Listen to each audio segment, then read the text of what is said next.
Lock 'em up. Oh man. Lock 'em up.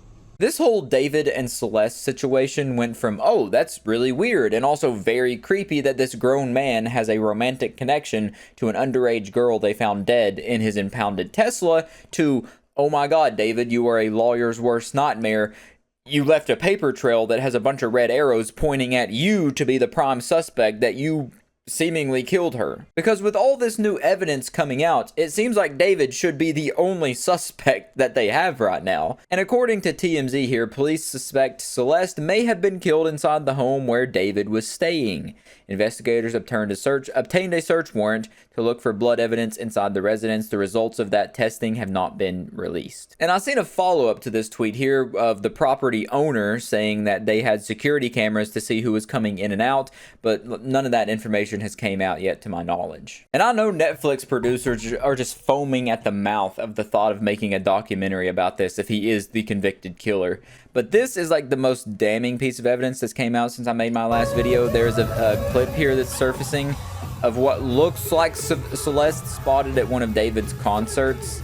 And it's really close to the window of where she died. They said that this performance took place in like August, which would be around the time period that fits with the decomposition in the body being fairly decomposed in the Tesla. And that is what I've heard. That's David's brother, and that appears to look very much like Celeste, even though the new Celeste he's dating does look a lot like the underage Celeste that he was previously dating. So I don't really know. Here's another angle of it. It's also just, it's grainier.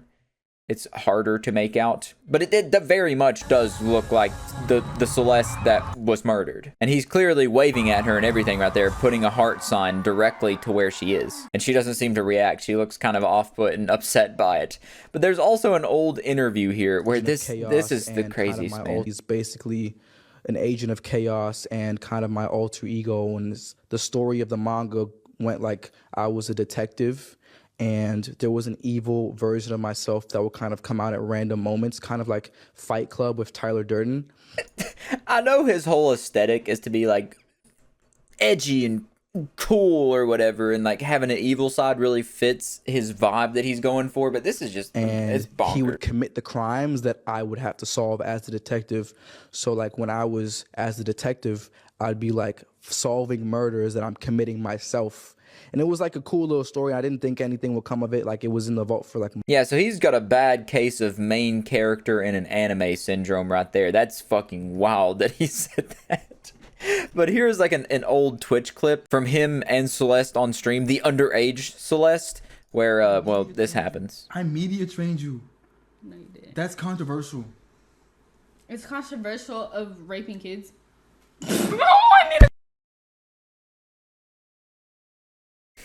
Really good. Okay, it's been a good one. Bye. Bye, guys. Mwah, mwah, mwah, mwah, mwah. Oh my! Delete everything. Delete everything. Everything goes. And the worst part of it to me is that this evidence has been there for like over 3 years. Like they have publicly been together on streams and whatnot. I didn't even really know what this dude looked like until all this happened. But the Discord mods, the people in the Discord, his closest fans, just didn't care about any of this sicko behavior with an underage girl until she ended up dead. Which it's disgusting that this stayed covered up for so long. But here's like a little compilation of some stuff of all the evidence that's like came out, pictures and them being together and whatnot.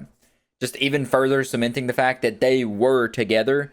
And at the very least, he is a sick individual for being with an underage girl. And I don't know if I'll have to mute that audio in the background, but it's the song, the Celeste song is what's playing, the song that he made about her. It's just sick that it was just a big joke, I guess, to all his fans and whatnot till the murder actually happened. And during all this, Celeste's sister actually came out and made like a statement, which this picture here she's a child, man.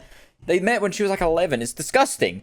And the quote from her sister's, Celeste was only 15 years old. She should still be here with us. She trusted someone who didn't protect her, and now she's gone. Yes, I do have access to her archive, but nothing from this account should go public. Police told us not to share any evidence since nothing has been finalized, and we're not even being updated on what's happening now. For now, everything will stay private, and there's even more uploads from her account and whatnot, saying like updating about her funeral, and it'll be 2 to 3 weeks. So you can just stop and read all that if you want to know more. And yet, here is another self-report from David of him performing, saying he don't care about the law when he's with her. With who, you might ask? Well, let's skip forward here.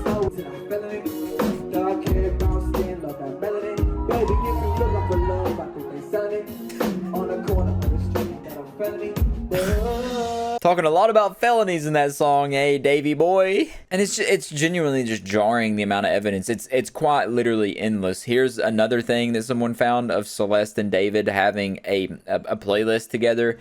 If it wasn't already set in stone that they definitely knew each other and were in a romantic relationship when she was at least like 11 when they met, and they have a 5-year age gap. It's just it's ugh.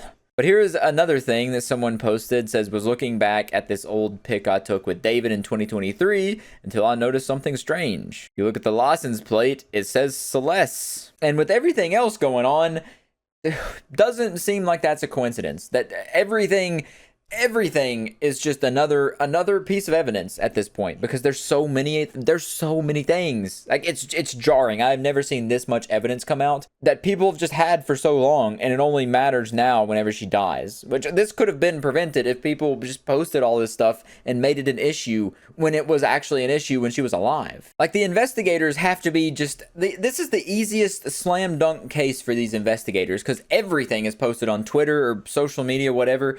All, like, hundreds of things of evidence is just all online for them. And here's another thing that just shows people knew about this all the way back in at least 2024. Someone said, waiting for LAPD to get your ass for messing with a 13-year-old girl. And it seems like very few people just actually cared about it. So one thing is crystal clear. They were in a romantic relationship. He was taking advantage of her. He was being a pedophile. He caused her to run away from home to stay with him, and then she went back for a time and then came back, and then ended up dead in his Tesla. Like, obviously nothing's set in stone. There's not the factual evidence that he did it. But I mean, dude, come on. You can't say that this isn't very damning and does not look good for him whatsoever. And here's another thing of him talking about his album. And the irony of it was that person that was saying, I love you, she's not in my life anymore. So in my head, in my mindset, and why I wrote the project like this and how everything went. Yeah, so this whole thing is just about him he actually adds voice clips at the end of it where she says, I love you, and he doesn't respond. And there's more clips of her talking in, like, before that, but he talks about it, saying that she's not in his life anymore and all that kind of stuff. I mean, who else could it be? Dude, I want to dress up like a clown and have sex with children and kill them. Where the hell does that Family Guy clip come from? Jesus Christ. So yeah, that's all the stuff I got to show you today. I just wanted to make a quick update because it's the scariest month of the year, and this whole situation is scary is a word for it. And he still hasn't been locked up somehow, which is wild to me. But other than that, I'll catch you in the next one.